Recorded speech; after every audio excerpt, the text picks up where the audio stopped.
Bonjour à toutes et à tous, bienvenue à ce nouveau Good Morning Market. Nous sommes le mardi 24 août 2021. Et donc aujourd'hui, comme d'habitude, nous allons faire le point sur le contexte de marché. Après une séance positive, un début de semaine positive pour les indices, notamment pour Wall Street, avec à la clé de nouveaux records pour le S&P 500 et le Nasdaq. Donc tout d'abord, contexte de marché et ensuite, nous allons prendre le temps de répondre aux questions, certaines questions, notamment, concernant les drapeaux et les triangles, il me semble. On va essayer de voir les règles de trading pour ces 2 figures chartistes assez communes, hein. Nous avons d'ailleurs, heu, certaines de ces figures présentes. On va en parler avec les règles de trading. On va ensuite, essayer de répondre à des demandes, hein. On va jeter un coup d'œil sur le GBP/CHF à long terme, mais également sur le Ripple, hein, même si la configuration du Ripple est similaire à celle du Bitcoin. Donc voilà pour, les questions auxquelles nous allons répondre aujourd'hui. On continue sur le contexte de marché, nous l'avons dit, un début de semaine qui commence, dans le vert pour les indices, mais il y a eu également un fait marquant, c'est la correction, du biais vert. Un biais vert qui s'est affaibli par rapport aux autres, devises. C'est le dollar canadien qui a été, le plus performant et a réussi à progresser de 1,3 par rapport, au dollar américain. Nous avons l'AUD et le NZD qui ont également, gagné environ 1 par rapport au biais vert. Donc voilà sur, le marché des changes, hein, bien entendu, un repli du billet vert qui n'est pas sans conséquence. On va en parler lorsqu'on va aborder l'or qui a progressé aux alentours des 1 800 $ l'once. Alors ce sont les déclarations, de vendredi du président de la Fed de Dallas, Robert Kaplan, qui ont rassuré le marché, hein. Selon lui, il pourrait reconsidérer sa position en faveur d'une réduction prochaine du soutien, à l'économie si, le variant delta venait à peser sur la croissance.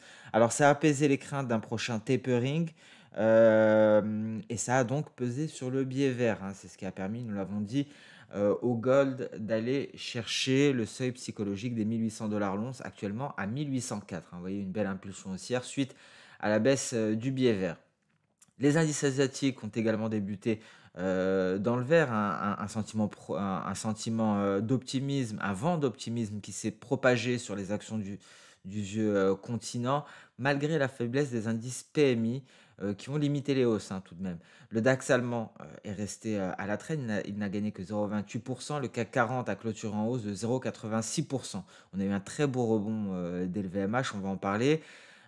Concernant les indices américains, nous en avons parlé également, hein, il n'y a plus on ne voit plus d'aversion au risque, hein, à présent. On a même un secteur, des technologies qui surperforme et qui envoie le Nasdaq et le S&P 500 sur des, records historiques hier avec un Dow Jones légèrement, à la traîne et dans, ce sillage de la hausse, cette hausse des valeurs technologiques a entraîné Google, donc Alphabet, sur un nouveau sommet historique, Alphabet qui progresse d'1,92.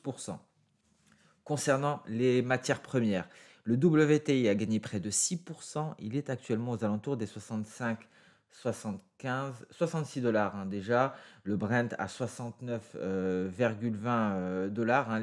Les opérateurs visiblement ont profité de la baisse de 9 de la semaine dernière pour acheter, le creux et le sentiment, s'est largement amélioré également, notamment suite au feu vert définitif de l'autorité de santé américaine au vaccin Pfizer-BioNTech. Ça a alimenté les anticipations de reprise, hein, de la demande, avec également une accélération de la vaccination aux États-Unis. Dans ce contexte-là, Pfizer et BioNTech ont gagné respectivement 3 et 11 pour BioNTech, après justement cette approbation de la FDA, approbation complète aux États-Unis de leur vaccin pour une utilisation chez les personnes âgées de 16 ans et plus. Et donc nous en avons parlé lors à 1 800 $ l'once qui a gagné 1,30. Mais le plus grand gagnant, parmi les métaux, ça a été le palladium qui a gagné plus de 6. Les cryptomonnaies, se sont légèrement affaiblies après l'annonce de problèmes rencontrés par Coinbase. Voilà pour, le contexte de marché. On essaie à présent de répondre, aux questions avant d'enchaîner sur les indices. Alors, ou bien on va le faire en cours de Good Morning Market plutôt. On enchaîne sur les indices. Lorsque l'on arrive au Bitcoin, on va parler petit peu du Ripple et lorsque l'on sera sur le marché des changes, on va parler du GBP CHF et dès que nous aurons un drapeau, on va essayer, d'en parler et parler des triangles. Un CAC 40 qui progresse, hein, on est au-dessus de la barre, du seuil psychologique des 6 700 points. Le luxe retrouve des couleurs, hein, on atteste ici le graphique d'LVMH. Vous voyez, rebond sur ce support, seconde séance de hausse pour LVMH après s'être considérablement replié la semaine dernière. Alors ce qui pourrait mettre en péril cette reprise, ce qui pourrait mettre en péril d'un point de vue général, hein, la tendance haussière sur LVMH, et c'est le même raisonnement pour Kering, ce serait des annonces concrètes de la part du gouvernement chinois, concernant ses intentions, hein, sur les Chinois à revenus, élevés, des intentions de rééquilibrer les revenus en Chine. Et donc ce serait, ça pèserait lourdement sur le secteur du luxe. Le DAX parvient à, grappiller quelques points en ce début de séance, pas très loin, on se rapproche, hein, des 16 000 points peu à peu. Vous voyez, en données intraday, on était sur le point d'avoir un signal hier, il n'a pas été validé. C'est pour ça qu'il faut attendre la clôture de la bougie parce qu'il peut se passer beaucoup de choses, hein, pendant, tant que la bougie n'est pas clôturée. Vous voyez ici, on était dans le vert, hier, on est en train de sortir du nuage, le signal était en cours de validation, on s'est replié par la suite et on est même allé chercher les 15 800 points environ. Donc tant qu'il n'y a pas clôture, en dehors du nuage, il n'y a pas de signal. Tant qu'il n'y a pas de Chikuspan, dégagé, il n'y a pas de validation de signal, hein. Ce graphique est un excellent exemple. On avait mis hier la Chikuspan en gras pour pouvoir, mieux voir son interaction avec les cours, hein, et vous voyez, hein, finalement, pas de validation. Une Chikuspan qui refuse, de traverser la bougie, c'est tout à fait normal vu que la bougie en elle-même n'est pas sortie du nuage. Donc, c'est la même chose qu'hier concernant le DAX. Il faut un réel signal pour espérer une belle reprise, hein. Donc, on va attendre une clôture au-dessus du nuage. Mais la validation pourrait tarder. Ce n'est peut-être pas l'indice le mieux orienté. Vous voyez ici, hein, le Nasdaq, très belle progression. On pulvérise les 161,8%, c'est-à-dire le seuil des 15 200 points. Et on marque de nouveaux records historiques. Et la hausse semble se poursuivre. Là, c'était un beau signal Ishimoku parce qu'effectivement, il y a eu une belle impulsion par la suite. Ça n'a pas tardé. La sortie du nuage par le twist, hein, d'ailleurs, vous le voyez, c'est un croisement de SSA et de SSB. Sortie de nuage, c'est validé dans l'immédiat par le nuage. Ça, ce sont par la Chikuspan, pardon. Ce sont les meilleurs signaux Ishimoku. C'est très rapide, la validation est immédiate et donc on ne perd pas de points entre guillemets. Parce qu'on n'est pas obligé d'attendre que les cours progressent pour que la Chikou se libère. La Chikou s'est libérée en même temps que les cours. Donc ce sont parmi les meilleurs signaux Ishimoku, en tout cas ceux qui permettent de profiter un maximum d'une impulsion haussière. Vous voyez ici en données intraday, on s'éloigne considérablement de ce creux que l'on avait marqué, l'objectif 1 de la figure en biseau d'élargissement. Donc objectif 1 atteint et depuis on ne cesse de progresser. On est en territoire inconnu sur des records historiques S&P 500 même topo, les valeurs technologiques sur des sommets 4484 pour le S&P 500. Pour le moment, on n'a pas de réel objectif à portée de main. Le prochain sur le S&P 500 et le retracement externe à 261,8%, 4575 points, pardon. Donc ce serait la prochaine cible pour le S&P 500. Le Dow Jones, lui, progresse un peu moins. On n'est toujours pas sur les records, mais belle progression tout de même. On s'affranchit de la Tenkan. La cible ici, c'est simplement les prochains records historiques. Un Dow Jones légèrement à la traîne dernièrement à Wall Street. Et on va voir immédiatement les données intraday. C'est un signal qui avait été validé bien avant cela. La voie est ouverte, hein, pour les précédents records historiques. Vous voyez ici, avec en H4, un signal Ishimoku validé dans l'immédiat. Alors, est-ce qu'on va avoir droit à la même chose qu'avec le S&P 500 et le Nasdaq, c'est-à-dire une validation immédiate et une percée haussière? Vous voyez, c'était le cas ici. On va voir, hein. Donc en tout cas, signal validé pour le Dow Jones. Alors on va parler du Bitcoin, de l'Ethereum. On va passer rapidement sur le Ripple. Vous voyez le Bitcoin plus ou moins stable, hein. Donc les problèmes rencontrés par Coinbase ont limité la hausse, mais le signal est bel et bien là, hein. Que ce soit un signal Ishimoku, que ce soit un signal chartiste, que ce soit le signal de la cassure de la moyenne mobile, tous les voyants sont dans le vert, hein, concernant le Bitcoin. L'Ethereum, lui, patine sous ce retracement de Fibo à 61,8%. Je vais marquer le rayon immédiatement pour qu'on puisse voir comment cette résistance travaille les cours. On est en train de consolider et la cassure définitive des 61,8% donnerait un nouveau souffle au Ripple, à l'Ethereum, pardon. Ça, ce sont des données H1. Ce sont des données H1 et on voit très bien cette résistance ici en données journalières, 61,8%. Résistance, si on la franchit, direction les 78,6 à 3778 dollars.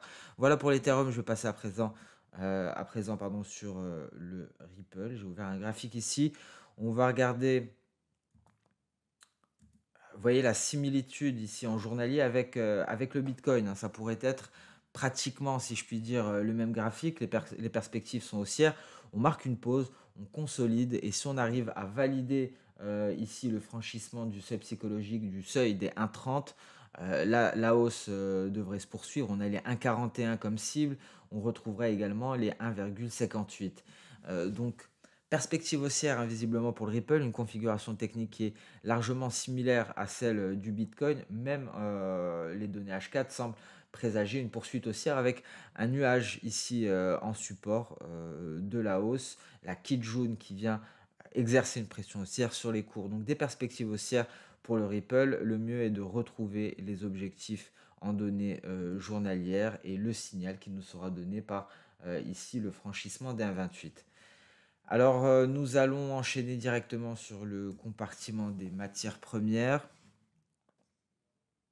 Avec cette progression du gold, le gold au-dessus des 1800 dollars l'once.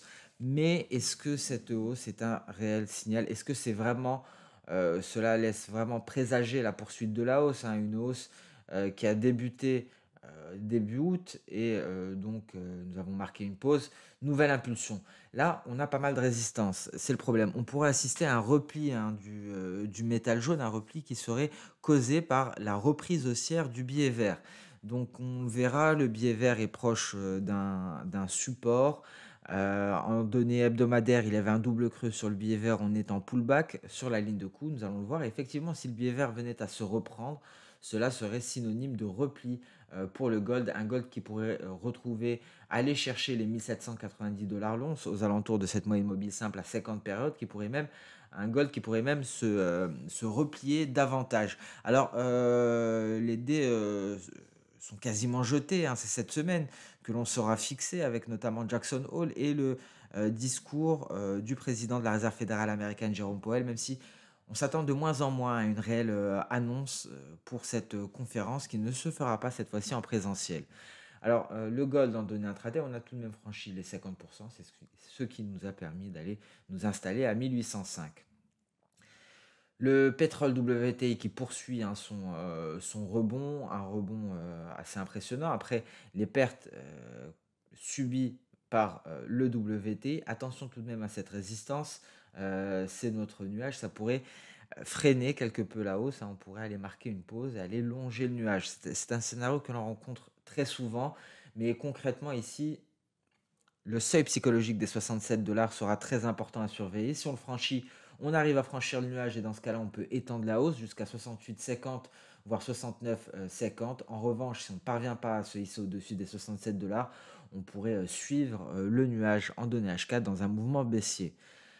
Le gaz naturel, rien à signaler pour le moment, hein, tant qu'on est à l'intérieur ici. On attend d'avoir un réel signal. Pareil pour le café, rien à signaler. On patine toujours aux alentours des 50%. Le copper va peut-être un peu plus nous intéresser avec ce pullback sur la ligne de coup. Alors très souvent, alors je vous rappelle qu'on a une figure en épaule, tête-épaule. On va parler donc des drapeaux et des triangles très prochainement. Donc je commence par la règle de trading. On prend la hauteur de la tête jusqu'à la ligne de coup que l'on reporte sur le point de breakout. Pour le moment, on a un pullback ici et on pourrait se replier parce qu'il faut voir que la ligne de coup est renforcée par le nuage. Alors est-ce qu'on va intégrer en cours de séance pour rejeter par la suite? En tout cas, ça pourrait être une opportunité ici, ce pullback sur la ligne de coup. Très souvent, hein, 3 fois sur 4, c'est une opportunité. Alors ici, on va voir ce drapeau ce qui va nous permettre sur le cuivre, ce qui va nous permettre donc de parler des figures chartistes, notamment des drapeaux et des, triangles. Ici, la règle de trading est très simple. Lorsque l'on a, cassure, bon, c'est pas le drapeau le plus propre, hein, parce qu'il y avait eu une fausse cassure à ce niveau-là. On va faire abstraction de cette zone. On va imaginer que l'on a un beau drapeau avec, une cassure ici et un pullback. Ici, la règle de trading, faut savoir que, ces drapeaux, ici, c'est un drapeau, baissier parce qu'on marque une pause avant de reprendre la tendance de fond et donc l'objectif théorique nous est donné par l'amplitude du mouvement précédent, hein. Donc là, voici le mouvement précédent qui nous a permis d'intégrer le drapeau. Ensuite, on reporte cette amplitude-là sur le point de breakout. C'est ce qui nous donne l'objectif théorique. Alors ici, l'objectif théorique est relativement bas, hein, mais je pense qu'il est moins optimiste, il est moins éloigné que celui de l'épaule tête-épaule. 7 855 en épaule tête-épaule, on a du 7 300 environ. Donc voilà pour l'objectif théorique d'un drapeau. Alors lorsque l'on a un triangle, il y a trois types de triangles. Il va y avoir tout d'abord le triangle dit symétrique, hein. On aura deux droites, une avec pente négative. Donc ici, la supérieure pente négative, l'inférieure avec pente positive. La difficulté pour ce genre de triangle symétrique, et on a au milieu, bien entendu, on en parle très souvent, l'apex. Le seul problème, c'est qu'on n'a pas d'indication sur le sens de sortie. C'est une figure de consolidation, ça ne nous indique pas par quel sens, par quel sens on va avoir une sortie des cours. Et ici, pour avoir l'objectif théorique, il suffit de reporter la base, la hauteur de la base. On va imaginer qu'on a une sortie par le bas et de reporter sur le point de breakout. Ça nous donne un objectif théorique. Ça, c'est pour le triangle symétrique.